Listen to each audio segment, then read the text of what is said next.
بسم اللہ الرحمن الرحیم۔ اگر مرد ایک ایسی عورت سے ہم بستری کرے جو کہ اس کی بیوی نہیں ہے تو یہ زنا کہلاتا ہے۔ ضروری نہیں کہ ساتھ سونے کو ہی زنا کہتے ہیں، بلکہ چھونا بھی زنا کا ایک حصہ ہے، اور کسی پرائی عورت کو دیکھنا آنکھوں کا زنا ہے۔ زنا کو اسلام میں ایک بہت بڑا گناہ شمار کیا گیا ہے، اور اسلام نے ایسا کرنے والوں کی سزا دنیا میں ہی رکھی ہے، اور مرنے کے بعد اللہ اس کی سخت سزا دیں گے۔ زنا کی سزا کیا ہے اور اس کے بارے میں قرآن و حدیث میں کیا احکامات ہیں، اور ایسی کون سی 3 عورتیں ہیں جن پر زنا کی سزا عائد نہیں ہوتی، اگرچہ ان پر زنا کا جرم ثابت بھی ہو جائے لیکن ان پر شرعی حد لاگو نہیں ہوگی۔ حضرت محمد صلی اللہ علیہ وسلم نے فرمایا، مومن ہوتے ہوئے تو کوئی زنا کر ہی نہیں سکتا۔ اللہ تعالیٰ قرآن پاک میں فرماتا ہے، اور دیکھو زنا کے قریب بھی نہ جاؤ، یہ بے حیائی اور برا راستہ ہے۔ اگر زنا کرنے والے شادی شدہ ہوں تو کھلے میدان میں پتھر مار مار کر مار ڈالا جائے، اور اگر کنوارے ہوں تو 100 کوڑے مارے جائیں۔ آج کل دیکھنے میں آیا ہے کہ اس گناہ میں بہت سے لوگ شامل ہیں،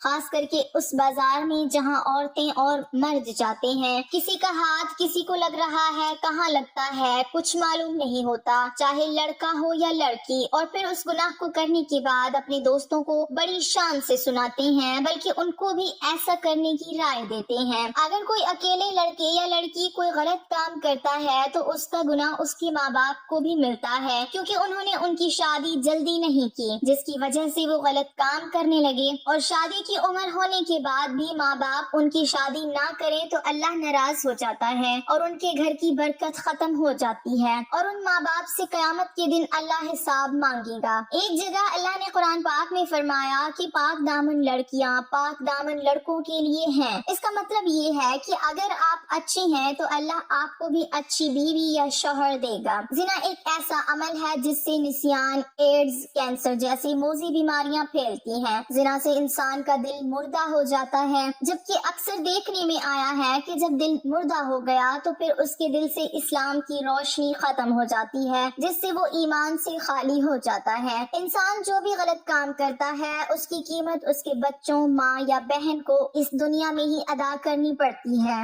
امام شافعی رحمۃ اللہ علیہ کہتے ہیں کہ زنا ایک قرض ہے، اگر تو ایسا قرض لے گا تو تیرے گھر سے یعنی تیری بہن بیٹی سے وصول کیا جائے گا۔ اس کبیرہ گناہ کی اور بھی سزائیں ہیں، لہٰذا خود بھی اس سے بچیں اور اپنے دوستوں کو بھی بچائیں۔ اگر آپ نے اپنا جنسی قصہ اپنے دوست سہیلی کو سنایا اور اس کے دل میں بھی ایسا کرنے کی بات آ گئی اور اس نے وہ کام کر لیا، اس کا گناہ آپ کو بھی ملے گا، کیونکہ آپ نے ہی اس کو غلط راستہ دکھایا ہے۔ قرآن و حدیث میں ہمیں زنا کی سزا اور اس کے برے ہونے کے بارے میں بتایا گیا ہے۔ اللہ تعالیٰ فرماتے ہیں، زنا کے قریب بھی نہ جاؤ، یہ بے حیائی اور برا راستہ ہے۔ زانیہ اور زانی کو کوڑے مارو، ہر ایک کو ان دونوں میں سے 100 کوڑے۔ اسی طرح نبی کریم صلی اللہ علیہ وسلم نے فرمایا، شادی شدہ مرد اور عورت زنا کریں تو دونوں کو سنسار کر دو، یہ اللہ کی طرف سے سزا ہے۔ زانی ایمان کی حالت میں زنا نہیں کرتا، یعنی جب وہ زنا کرتا ہے تو ایمان سے خالی ہو جاتا ہے۔ رسول اکرم صلی اللہ علیہ وسلم سے بڑے گناہوں کے بارے میں پوچھا گیا تو آپ صلی اللہ علیہ وسلم نے فرمایا، ہمسائے کی بیوی سے گناہ کرنا بڑے گناہوں میں سے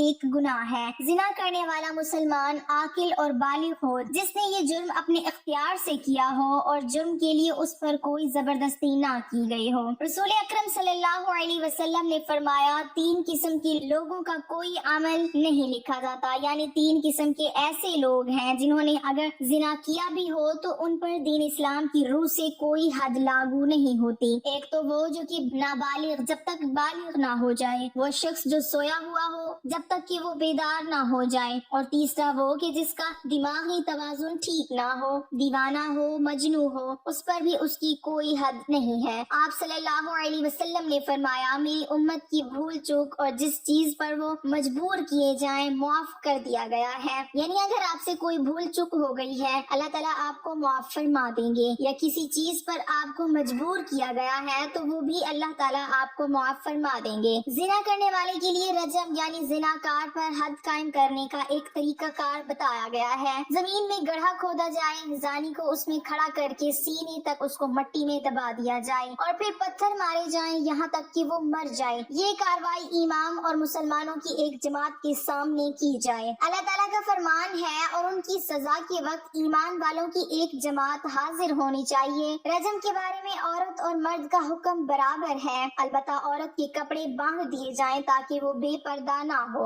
اسلام عصمت و عفت کو سب سے بڑی قیمتی متاع قرار دیتا ہے اور اس کی حفاظت کو ہر شے پر مقدم رکھتا ہے۔ چنانچہ زنا اسلامی معاشرے میں انتہائی گھناؤنا اور بدترین جرم ہے اور اسلامی تعزیرات میں اس جرم کی سخت ترین سزا مقرر ہے۔ اللہ تعالیٰ سورہ بنی اسرائیل میں فرماتا ہے اور زنا کے قریب مت جاؤ، بلا شبہ وہ بے حیائی اور برا راستہ ہے۔ اس آیت کریمہ میں زنا سے اس طرح روکا گیا، زنا نہ تو کرو بلکہ زنا کے قریب ہی نہ جاؤ، جس سے معلوم ہوتا ہے کہ زنا ایک بہت ہی بری چیز ہے۔ حضرت عبداللہ بن مسعود رضی اللہ تعالیٰ عنہ فرماتے ہیں کہ میں نے رسول اکرم صلی اللہ علیہ وسلم سے پوچھا کہ سب سے بڑا گناہ کون سا ہے؟ آپ صلی اللہ علیہ وسلم نے فرمایا سب سے بڑا گناہ یہ ہے کہ تم اللہ کے لیے شریک ٹھہراؤ حالانکہ اس نے تم کو پیدا کیا ہے۔ میں نے پوچھا اس کے بعد کون سا بڑا گناہ ہے؟ فرمایا یہ کہ تم اس خوف سے اپنے بچے کو قتل کر دو کہ وہ تمہارے ساتھ کھانا کھائے گا۔ میں نے پوچھا پھر کون سا بڑا